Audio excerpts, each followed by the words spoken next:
Hello, everyone, and namaskar. So, today's discourse is a continuation of the reading of the book titled The Liberation of Intellect, Neohumanism.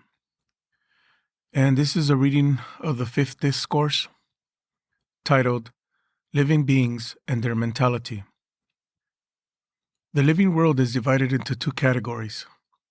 According to natural law, one lives collectively and the other lives individually. Now, let us examine these two classes. First, the development of sentiment. Those creatures whose minds have just started functioning, whose ectoplasms have been activated, those unicellular entities instinctively feel, this is my food, that is not my food. Now is the time for sleep, now is the time for waking.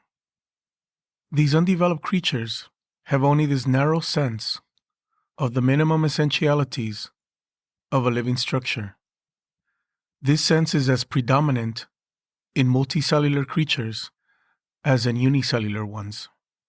But the difference between the two is that while the unicellular creatures are incapable of providing their own minimum essentialities, the multicellular organisms can do so quite efficiently.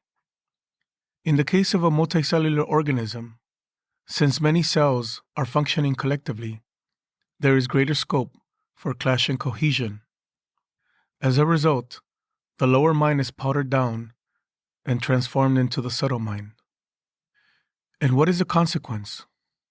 At this stage, the multicellular structure itself feels the necessity of an impulse, a momentum. This momentum certainly operates on the physical layer and on subtler layers as well. And this movement to subtler layers, this switch over of physical momentum into subtler momentum, is known as the sentiment of living beings, individualistic tendency and collective tendency. Now, this sentiment works in two ways. One category of subhuman living beings, goaded by the sentiment, thinks, I will shine in my own glory. I will establish myself by my own strength. And that is the reason why they do not want to live collectively. They prefer to roam about the world individually. They do not even have any family life. Tigers, dogs, and many other creatures are extremely sentimental. Their sentiment flows according to an individualistic mental tendency. There is another category of living beings who think, if I unite my individual intellect with another's intellect, and still another's intellect, and in this way we combine the intellects of 20, 30, or 50 individuals, then we shall become very strong intellectually. We are already strong physically, and we will become strong intellectually. Thus they choose to live collectively. For instance, lions, elephants, and pigeons all live collectively, and they have family lives as well. In this way they advance. This collective tendency or individual tendency does not always depend upon the degree of intellect. For example, sheep have very little intelligence, whereas elephants are considered to be very intelligent. But they both live in groups. Lions have very little intelligence, yet they too live in groups. The collective tendency in human beings. So if we analyze these two categories of living beings, we see that human beings belong to the category of those having collective or group mentality. This collective mentality depends on one's psychic framework, on the manner of thinking. Some living beings think, if we remain in a group, we shall be greatly benefited, so let us live collectively. Others think instead, let us live separately. It would be more conducive to our development. Some people are of the opinion that this difference depends upon the dental structure. Those creatures with canine teeth belong to one category, while those without canine teeth belong to another category. But this system of categorization is entirely incorrect, because among those with canine teeth, some live separately and others live collectively. Lions have canine teeth and they live in groups. Cats also have canine teeth, but they live separately. It depends upon their mentality. This proves that the progress of living beings does not depend on tooth, nail, or paw. Rather, it depends on mental constitution. The sentimentalized collective tendency, groupism. Humans are social beings, but their intellectual level is much higher than that of all other creatures.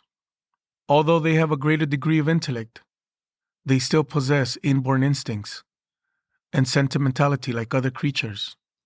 And their sentimentality is of varying degrees.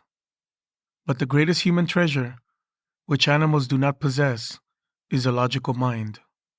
Now, the sentimentalized collective life, groupified life, groupism, demi-social mentality, develops because human beings have sentimentality like other beings, and also have logical mentality, rationalistic psychology. So between the two, a conflict may arise, even within the same individual. Sometimes rationalistic mentality is victorious, sometimes sentimentality. With the development of intellect, inborn instincts gradually wane. For instance, no one teaches a child to drink its mother's milk. No one teaches a child to laugh or cry. It acquires all these things as inborn instincts. Underdeveloped creatures survive only because of these inborn instincts, but not developed creatures. As their sentimentality develops, their inborn instincts become somewhat obscured. And as the logical minds of humans develop, sentimentality in its turn wanes. The danger of social sentiment. Now, within the stage of sentimentality, as mentioned previously, living beings become divided into two categories, one gregarious or collective, and the other solitary.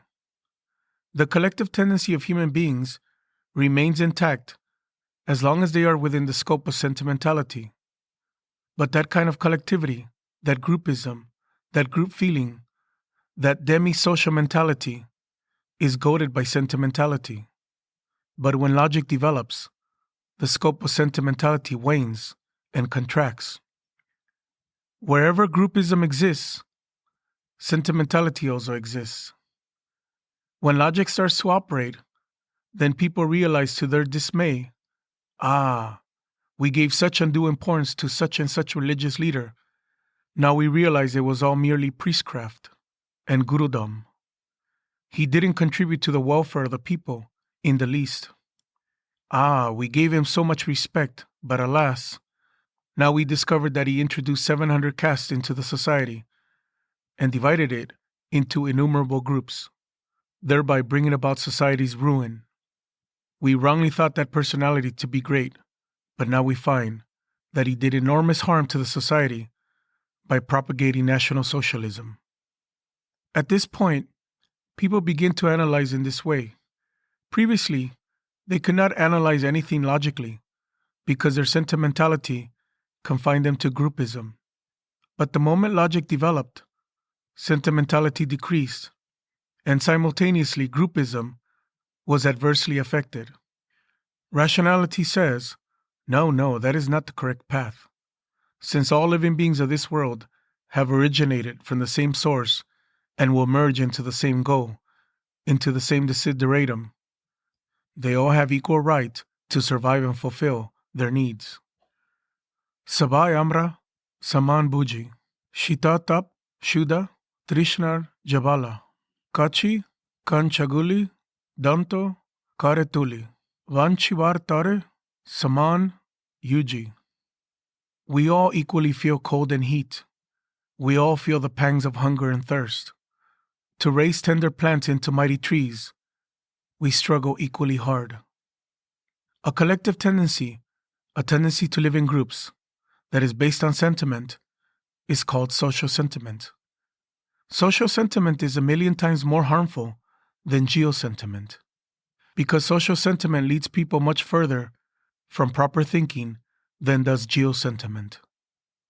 As long as on this earth, group mentality or collective mentality, a collective mentality behind which operates a sentimentality based on innumerable superstitions, persists, in a noticeable form, it is bound to cloud the otherwise clear human intellect, unless a rationalistic mentality awakens in humans. In the absence of rationalistic mentality, human beings are bound to harm other groups, and even subgroups of their own groups. Here, subgroup means a smaller group, including one's own family. Family interest represents one's individual interests also. Many individual hopes and aspirations are antagonistic both to the hopes and aspirations of other individuals and to collective hopes and aspirations. If a person's sentimentality and groupism do not get sufficient nourishment from one's group or subgroup or family, or from one's individual abilities, he or she will become a cynic. Today, this group mentality, based on sentimentality, is on the increase. On the other hand, human logic is not increasing at the same rate. As a result, the number of suicides and mentally disturbed people is rapidly growing. This is all due to sentimentality, or group mentality based on sentimentality. When a particular group, motivated by social sentiment, thinks only of its own socio-economical political interests, it completely ignores the socio-economical political interest of other groups, which ultimately results in conflict between the groups or communities. Those who seek to be victorious in this conflict and defeat others, while at the same time preaching the message of peace, are motivated by hollow vocal sentiment. They say, "Let us stop the use of this weapon or that weapon," but they are totally guided by sentimentality and groupism, demisocialism based on sentimentality. They are first-class hypocrites of the world. Their inner psychology is, preach the gospels of peace, but keep your powder dry, so that at any moment you can load the cannon. At present, civilization has reached such a state. Human beings will have to save themselves from the dreadful consequences of this group mentality, this demisocial psychology based on sentimentality. For this, as I said previously, study and a rationalistic mentality are essential. The answer lies in Sama Samaj Tattva. Besides that, something more is necessary. A firm foundation will have to be created, which will support humanity to face all these conflicts. What is that firm foundation? It is the realization that all creatures which have come to live in this world do not want to leave it. They all want to survive. Thus, we must grant them the right to remain in this world, the right to survive. We must forever fulfill their needs, so that they will not have to leave this world prematurely. We must make arrangements for the food, clothes, education, shelter, and medical treatment of each and every individual, so that all can live in this world as long as possible and become assets to the earth. We must provide them with the inexhaustible resources for their forward movement towards their spiritual goal. This very mentality is known as Sama Samaj Tattva. All the expressions of human life will have to be based on the Sama Samaj Tattva. March 14, 1982, Calcutta, India. And added as a footnote, demisocial mentality is defined as a degree of social consciousness which is not strong enough to resist narrow-mindedness. Thank you.